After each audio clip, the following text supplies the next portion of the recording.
İlham Tohti, Uygur asıllı bir akademisyen ve insan hakları savunucusu. 23 Eylül 2014'te Urumçi Bölgesel Halk Mahkemesi'nce bölücülükle suçlanarak ömür boyu hapis cezasına çarptırıldı. O, Çin yönetiminden Uygur Türklerinin anayasal haklarının iade edilmesini istemişti.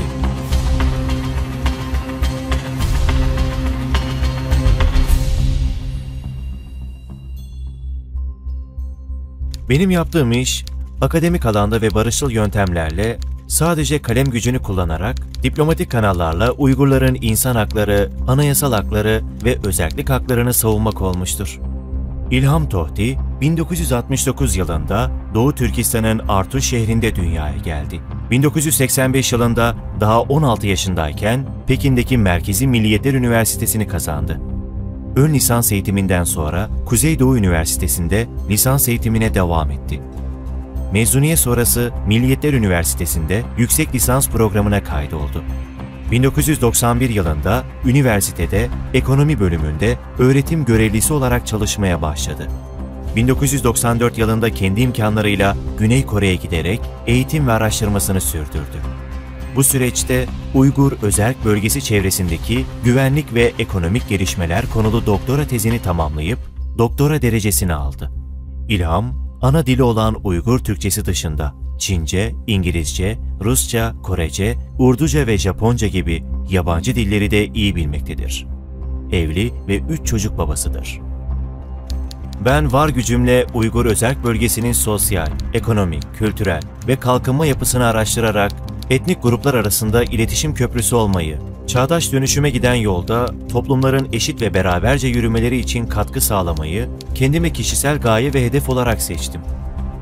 İlham, 1994 yılından itibaren Uygur Özerk Bölgesi'nin ekonomik ve sosyal sorunlarıyla ilgilenmeye başladı. Kaleme aldığı makaleleri Çin'deki çeşitli bilimsel dergilerde yayımlandı. O yazılarında Uygur bölgesi yönetim biçimini eleştirmesi sebebiyle çeşitli sosyal ve politik kısıtlamalara maruz kaldı. 1999 yılından başlayarak resmi olarak yazılarının yayımlanması yasaklandı. Buna karşılık İlham, 2005 yılında uygurbiz.com internet sitesini kurarak bilimsel yayınlarını internet üzerinden yayınlamaya devam etti. İlham'a göre Uygurlarla Çinliler arasındaki iletişim kopukluğu, iki toplumun birbirini anlamasına imkanı verilmemiş olmasından kaynaklanmaktaydı. Farklı görüşlerin ortaya atılması ve tartışılmasından korkulmaması gerektiğini, aksi halde etnik nefretin daha da derinleşeceğini savunuyordu.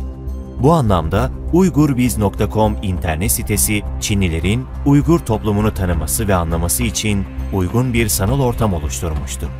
Ancak web sitesi 5 Temmuz 2009 Urumçi olaylarından hemen sonra bir daha açılmamak üzere tamamen kapatıldı. Şu anda durum ciddi. Polis arabaları kaç gündür neredeyse 24 saat apartman etrafını ablukaya almış durumda.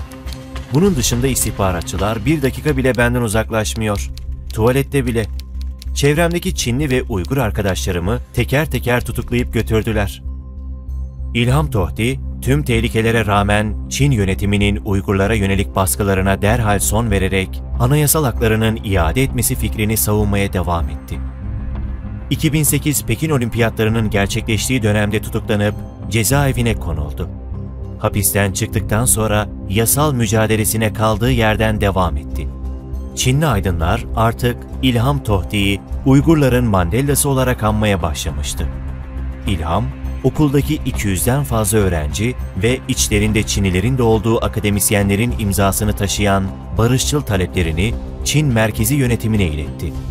Ancak 5 Ocak 2014'te güvenlik güçleri İlham'ı Pekin'deki evinden tutuklayarak apar topar Urumçi'ye götürdü. 23 Eylül 2014'te ise Urumçi Bölge Halk Mahkemesi'nce bölücülükle suçlanan İlham Tohti burada müebbet hapis cezasına çarptırıldı. İlham Tohti, müebbet hapse çarptırıldığı gün Avrupa Birliği, Çin yönetimini sert bir dille kınadı. ABD Başkanı Barack Obama, Dışişleri Bakanı John Kerry, Almanya Başbakanı Angela Merkel, Birleşmiş Milletler, Türkiye Cumhuriyeti ve benzer birçok Batı ülkelerinden de İlham Tohti'ye destek mesajları geldi. Gerçi Çin yönetimi İlham Tohti'yi hapiste çürüterek yok etmeyi planlamış olsa da dünya kamuoyu buna izin vermedi.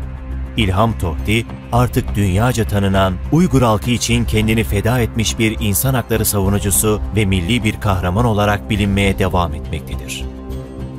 İlham Tohti, mahkumiyetinden sonra uzun yıllar Almanya'da ikamet ede gelen ve Dünya Uygur Kurultayı esas kurucularından olan Enver Can, 25 Mayıs 2016'da Avrupa Parlamentosu'nda İlham Tohti ile ilgili düzenlenen uluslararası konferansta onun Saharov Hür Düşünce Ödülü'ne aday gösterilmesini talep etti. Avrupa Parlamentosu ise İlham Tohti'yi 2019'da ödüle layık gördü. ABD'de hukuk eğitimi almakta olan kızı Cevher İlham, babası adına ödülü teslim aldı. Ağustos 2016'da yine Enver Can'ın girişimleriyle Münih'te İlham Tohti İnisiyatif Hareketi adındaki bir sivil toplum kuruluşu resmi olarak kuruldu. Kuruluş, İlham'ı 2019'da Václav Havel İnsan Hakları Ödülü'ne aday gösterdi. Avrupa Konseyi'nde gerçekleşen ödül törenine katılan Enver Can, İlham Tohti adına ödülü teslim aldı ve bir konuşma yaptı. Geçtiğimiz 7 yıl içerisinde Türk dünyasında ve diğer uluslararası alanlarda ondan fazla ödüle layık görülen Uygur aydını toplam 3 defa Nobel Barış Ödülü'ne aday gösterildi. 2020 yılındaki Nobel Barış Ödülü aday seçimlerinde 300 kişi içerisinde ilk 5'te yer aldı. Çin Komünist Partisi yönetiminin günümüz Doğu Türkistan halkı üzerinde yürütmekte olduğu dehşet verici soykırım politikasına karşı Türk halkının vereceği en isabetli cevap, Uygurların vicdanı ve adalet savaşçısı olan Doçent Doktor İlham Tohti'yi Nobel Barış Ödülü'ne aday göstermesi olacaktır. İlham Tohti'nin Nobel Barış Ödül sahibi olması demek, aynı zamanda da Doğu Türkistan halkının karşılaştığı soykırım faciasının dünya kamuoyu nezdinde bir kez daha resmi olarak tescil edilmiş olacağı anlamına da gelmektedir. Doğu Türkistanlıları ve özgürlüğü sevenler olarak Doçent Doktor İlham Tohti'nin sağlıklı bir şekilde aramıza dönmesini beklemekteyiz. İlham Tohti'ye özgürlük.